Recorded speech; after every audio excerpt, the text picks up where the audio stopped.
Basa kaya. Ayun. Tapos na lang ulan.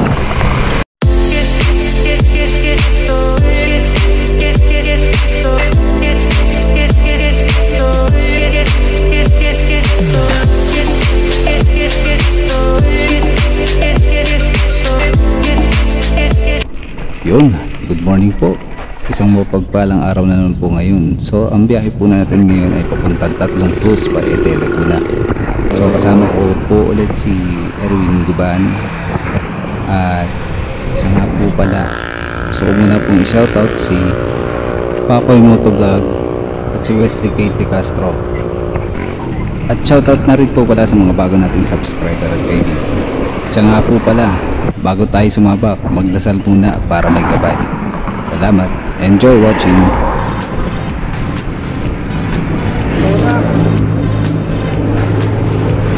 So habang pupunta pala po kami dito sa may tagpuan namin ni Erwin Guban, so may nadaanan kaming truck na nasiraan ata, hindi mag-start. So humingi ng tulong sa amin, kasama ko yung nakasabay ko lang na bata. So ang biyahe niya papuntang Tagaytay, yun po siya. So anong nangyari, tinulungan namin yung truck na makaandar. Kaso nga lang masyado mabigat, apat na kami nagtutulak, hindi namin kinaya na mapa-start yung truck. So nag-ano naman kami na tumulong. Kaso nga lang may biyahe pa kami malayo. So yung bata papuntang Tagaytay, ako papuntang Paete, Laguna. Siyempre medyo malayo-layo rin yun. So kailangan namin i-conserve yung aming energy para do sa pagpadyak. Kasi nakaka-drain din ng energy, sobrang bigat kasi ng truck. Parang napagod din ako diyan bago ako makapunta dun sa may San Pablo. So medyo naglamin ng konti, pero okay lang naman kasi tulong naman yan. Pero kung sakasakali na kung malapit lang ang biyahe ko, siguro doon lang sa may San Pablo, okay lang siguro, baka tinulungan ko na maayos itong mga to. So ayun, ang ginawa namin, tinulungan naman namin, nagtura kami. Tapos nung nasubukan naman ay hindi nag-start, yun lang, hindi siya nag-start. Tsaka napakabigat ng truck, sa sobrang bigat hindi namin mapuwersa masyado yung pagtulak namin. Apat kami nagtutulak pero kulang pa rin, hindi kinaya. So ang ginawa namin nung aking nakasabay, nagpaalam na lang kami na kami aalis na. Saka malayo pa yung biyahe, mahirap na kasi may lakad. Tapos ako may nag-iintay na kasama. So yun yung nasa isip ko. So ito, una na kami, sir. nagpaalam na ako dito umalis. Mapagod, ang layo pa ng biyahe. Wala ang oras.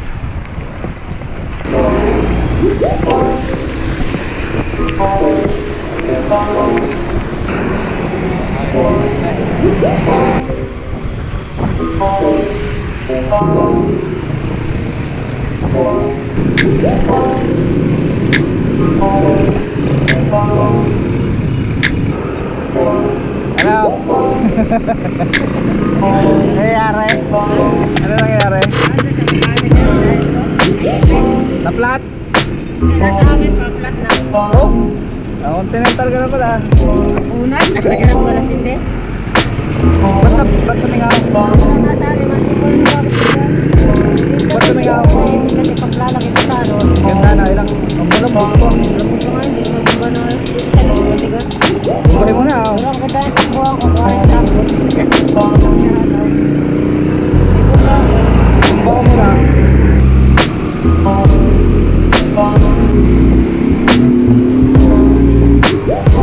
Kumahan ka ngayon dyan, ano?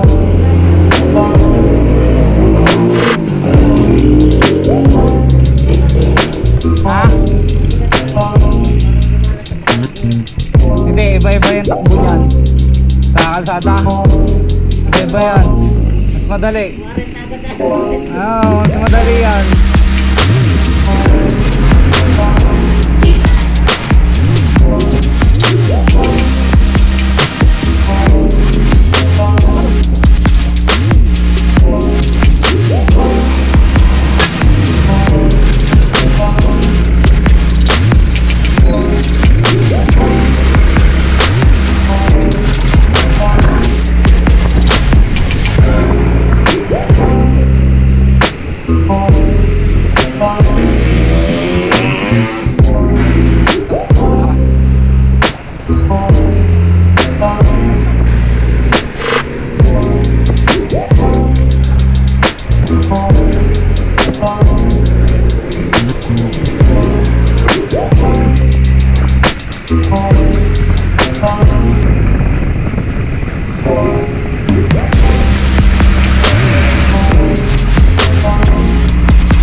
So, pagdating namin dito sa may parteng Kalawan, sa may mismong Kalawan, mag-juice muna kami kasi nauhaw na ako. Pag-juice muna.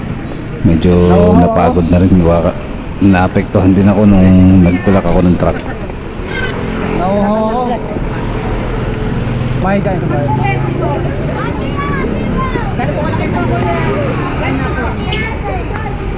Dalawang ganyan. So kami pagka nakakabiyahe papunta dito sa may pagka nakapadaan sa may Kalawan, palagi kami nabili nitong pineapple juice.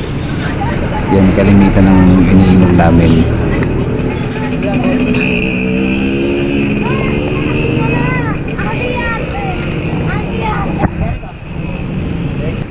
So pagkatapos namin uminom ng juice na pineapple, dumiretso kami dyan sa may pinakasentro nung Kalawan.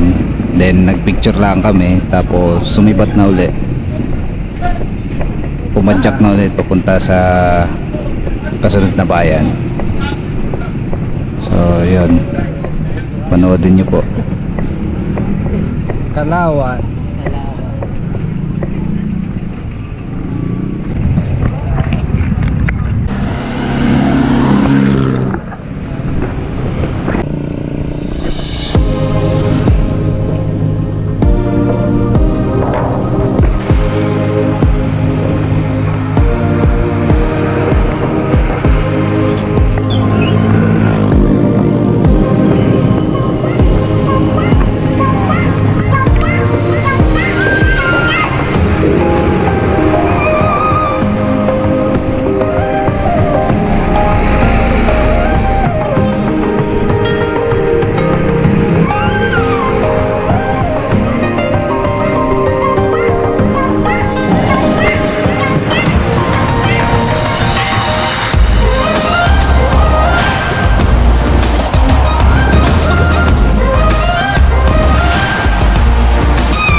Pagdating po namin dito sa may Paete, kumain muna kami ng pares para may lakas pagka kami pumadyak pataas papunta dun sa may Tatlong Krus.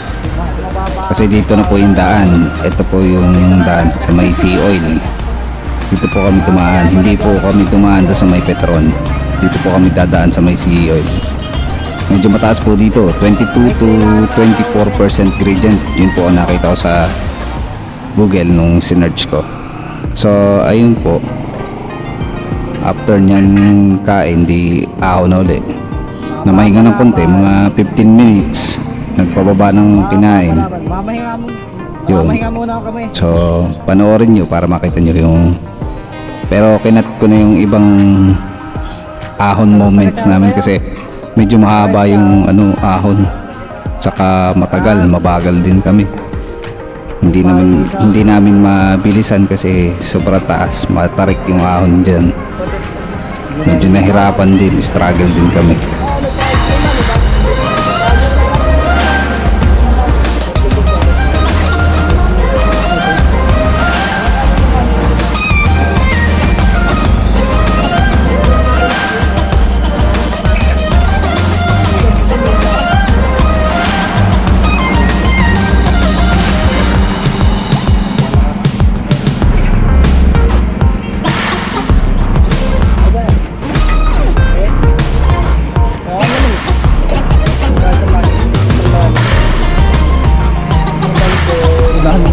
Unahan pala ang tarik na.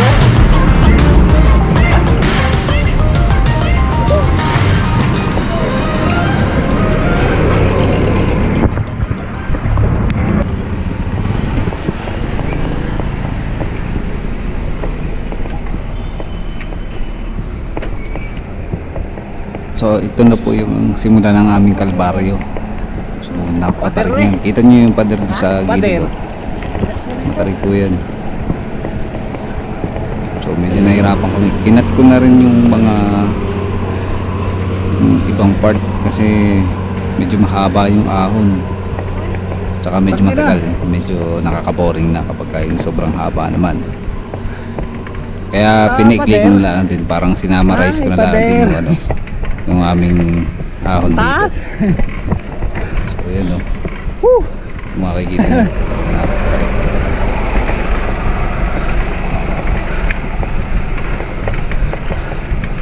Oh.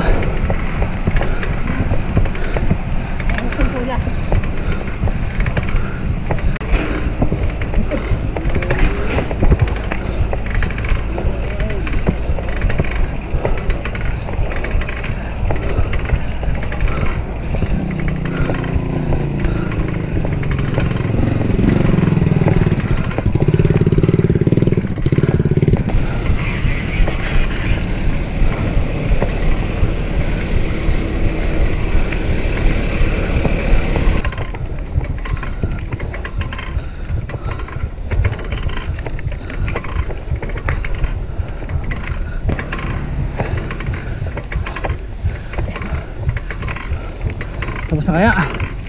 Ayun. Ayun, recovery. Tapos ko.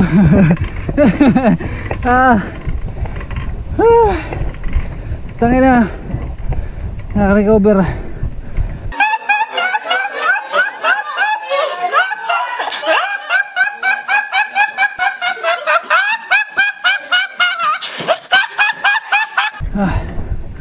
Ang hirap.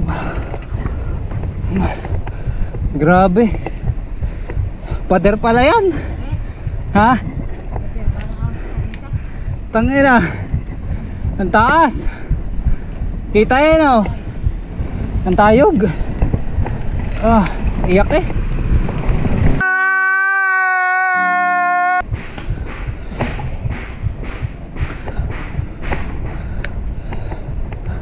Takbong ano lang.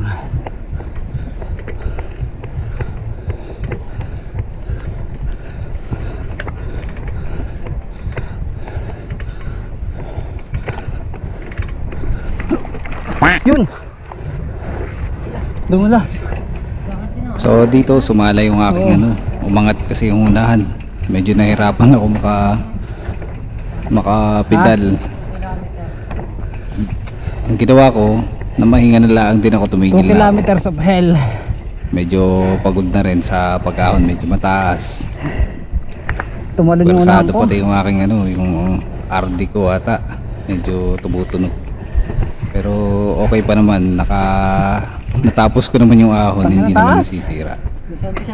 So ayun.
Parang ang layo.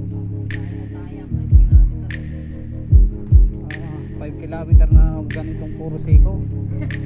Tangina, why? Oh my. Kanina ano kala mo susuko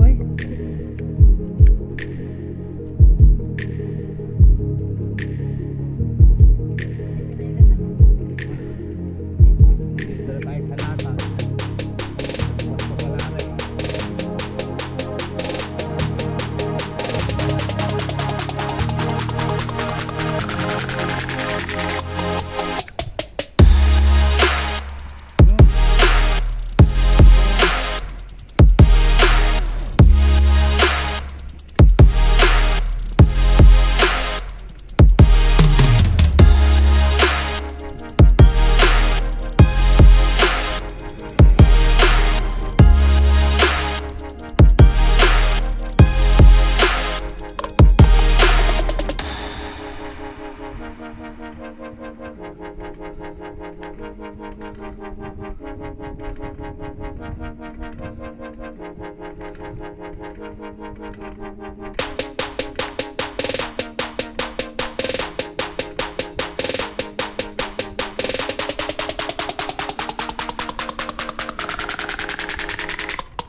So tumambay lang kami ng mga ilang minuto, siguro mga 30 minutes dun sa tatlong cross.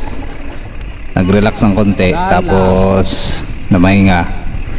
Pagkatapos nun, bumaba na ulit kami at naghanap ng makakainan kasi tanghali na. Tapos after nung kumain, lumarga na rin kami pa uwi naman. So yun na.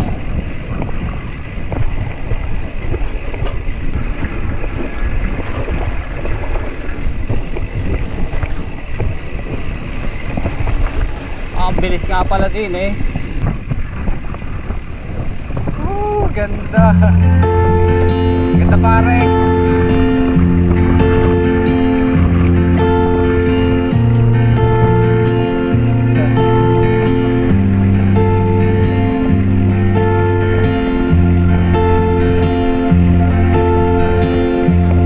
Kaya naman to.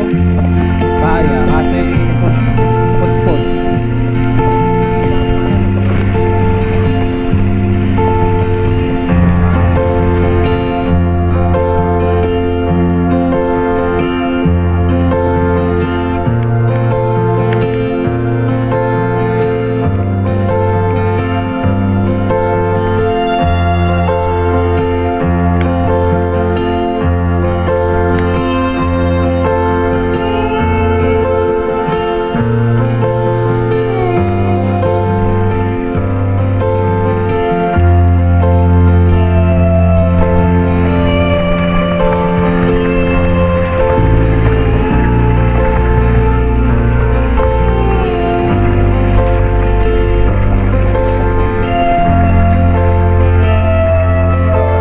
Saan tayo galing? Ha?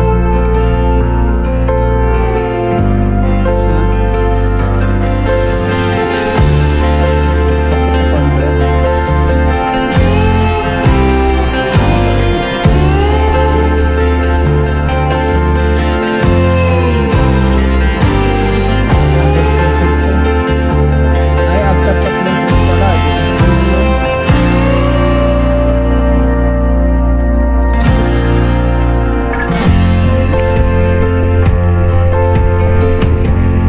Tigil nga tayo pare. Parang mali ang tinaan natin. Parang iba ito. Parang iba ito. Oo. Hindi natin pinadaanan.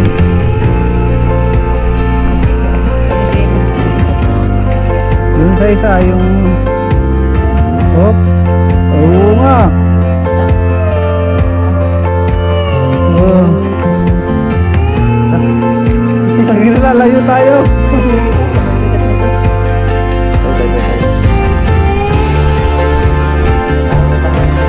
Oh. Sige, nabilib tayo. Oh, lalayo tayo, putang ina.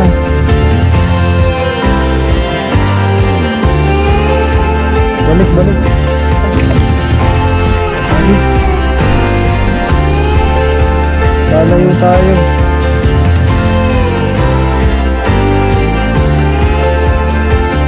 Nabigaw na lang. Sabi ko na eh. Sabi ko nagkataka ako isdahan eh. Bababa na ako. Nakakatakot. Parang masisira ang preno eh.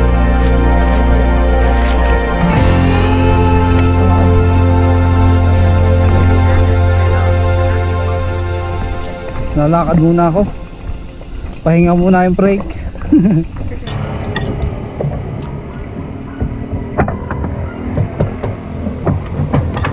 Uwi ulit.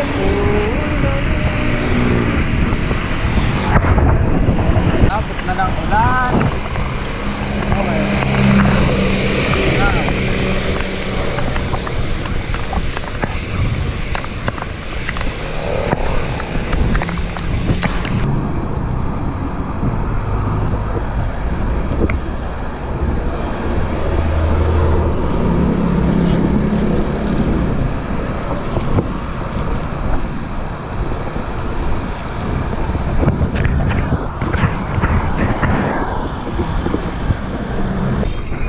So hanggang dito na lang po yung aking video. Sana po ay napanood nyo ng buo at maraming salamat sa inyo. Ride safe mga kapadyak. God bless.